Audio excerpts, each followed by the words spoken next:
Alright guys, I bought a square body 86 two-wheel drive dually. Got the cap on it. It'll come off eventually, but for right now I'm going to leave it for this winter. Clean truck. Clean truck. Not a fan of the wheel. We already got a replacement for that right there. I just pulled that off the other day. Had a buddy of mine change out the engine oil cooler on it. Went to pick it up and that door wasn't quite closed and I pulled that off. But the windows and locks. It's a 1986 Chevy dually crew cab, as you see. Jumper cables were actually for jump start and Bella, and it had a little bit of an oil leak, so I was carrying a gallon of oil with me. It's windy out here, so I'm sure you're hearing all that, but power windows and locks, camper special, sway bars front and rear. As you can see, it used to have a stripe or something on it. Somebody painted it all white, and it has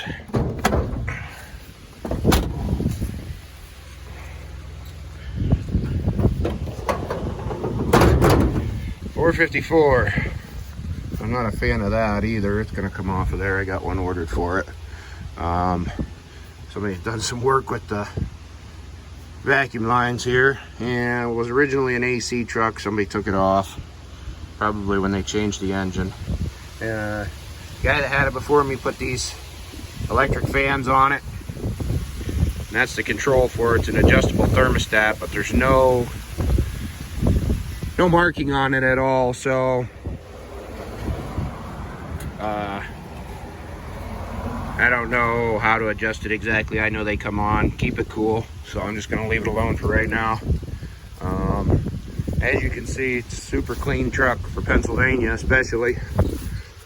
Was used to pull a race car for a good portion of its life. Fenders are in good shape. Bedsides, doors. Up here in Pennsylvania, even the carpet's good in it, pretty much. Needs clean.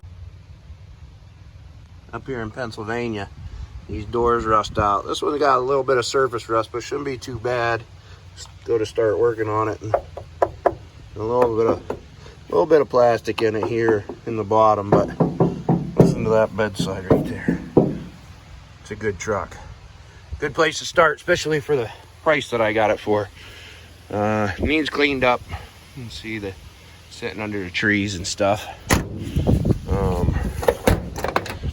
Guy that had it before me had taken the mirrors off. I don't know if they were broke or what, but these are actually semi-truck spot mirrors and heated, as you can tell, but they're not hooked up.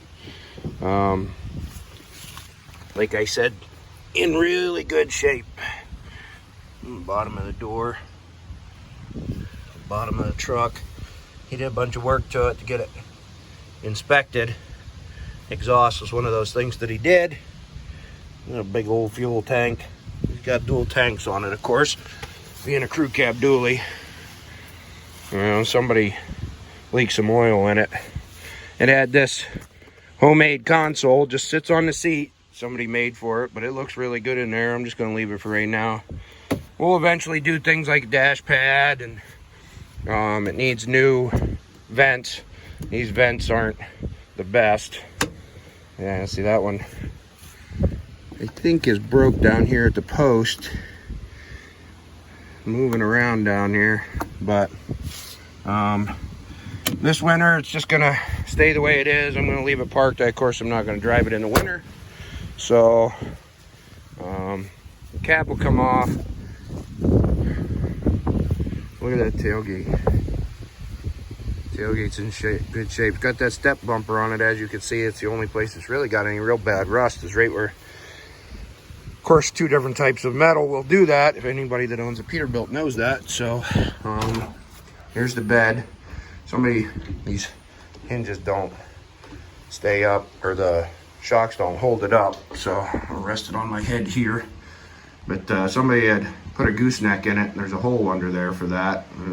I don't know if I'm going to put a whole new bed floor in it or not, because this one's in such good shape. I might just figure something out as far as that, because I'm probably going to end up putting another gooseneck. B&W makes a gooseneck that goes underneath here, and then I have a fifth wheel actually that'll drop down in that. So these fifth wheel rails will probably go away.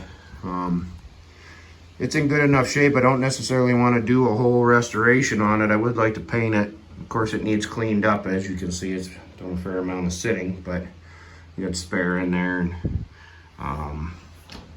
this tailgate, I just threw, there we go, threw these chairs in there because got a car show this weekend I'm going to go to. But look at that tailgate. Clean, clean, clean, clean. Again, for being what it is and being where I am, it's a good truck. Good place to start. It's an 86, so it's got the dual square headlights on it. I'll probably put some LEDs and stuff in it at some point in time. Got the tow hooks down here. And like I said, it was leaking some oil from the oil cooler. It's got an engine oil cooler on it. Got the aluminum wheels.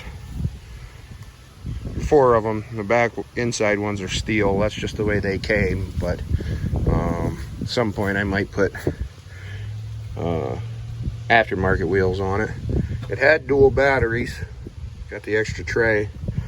So I'm assuming it had one from the factory. But somebody has done away with it. Look at this dude. Wants to know who I'm talking to. Come on. Good boy.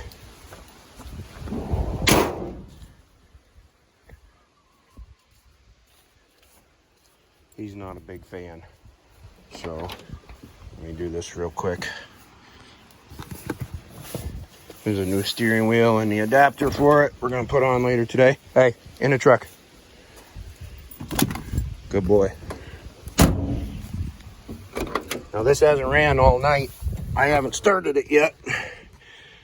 As you can see, that wheel is just a little itty bitty wheel. I think that's a 12-inch wheel. I measured it last night because my wife says the one I ordered isn't any bigger. But we're gonna, I took it over to see my niece and nephew. They're like, 2 keys?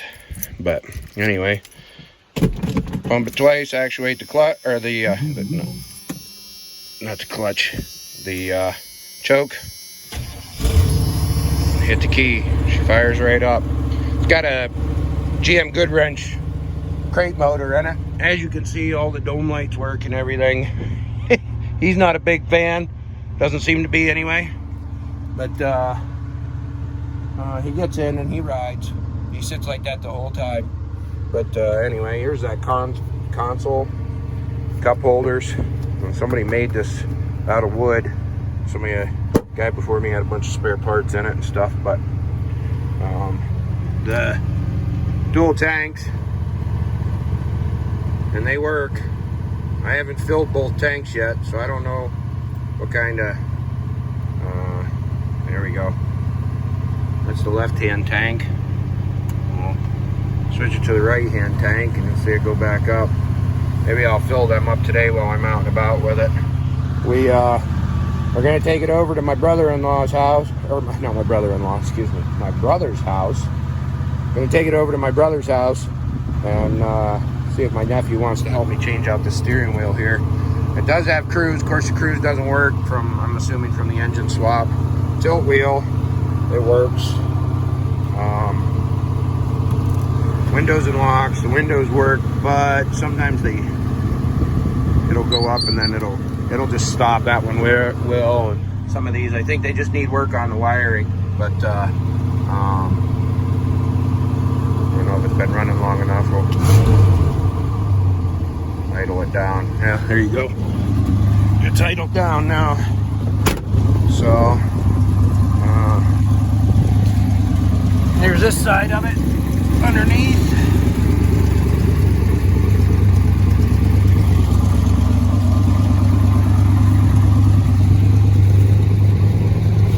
Exhaust is really good the whole way back. He had some work done to it. It's too quiet. I'm gonna have a local muffler shop probably take that muffler off of it, put some new tailpipes on it and stuff, but that'll be all next year.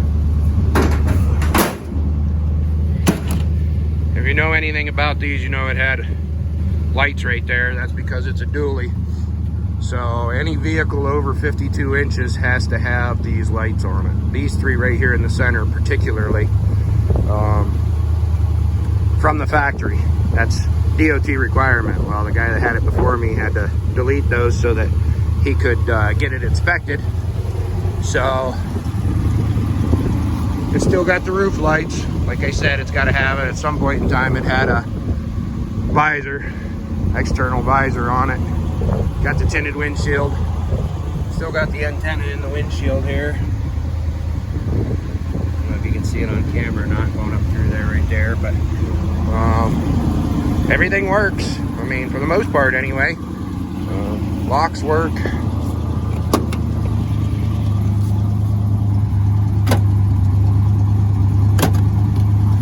So I gotta grab some tools to take with me, do this wheel, and then him and I are gonna go over to my brother's house and see if my nephew wants to help me change out the steering wheel. If not, I'll be doing it later. So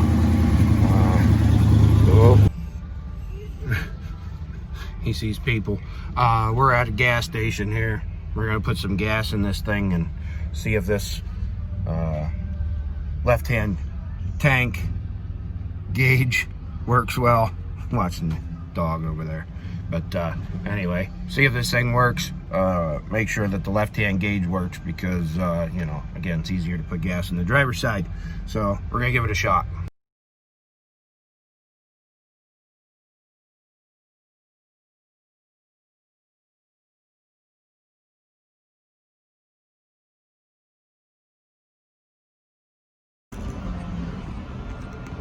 Well, it's gone up, so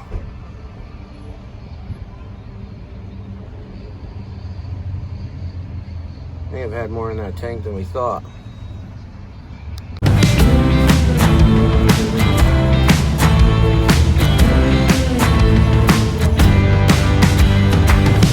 I've been thinking about the future, trying to forget about the past.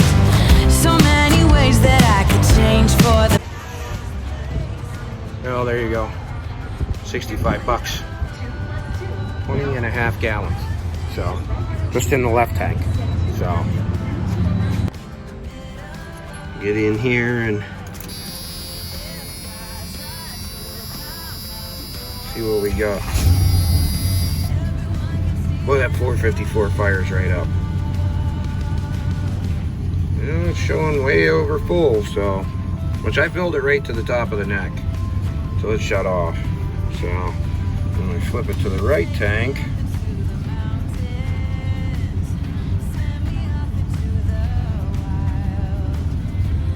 see it drops down.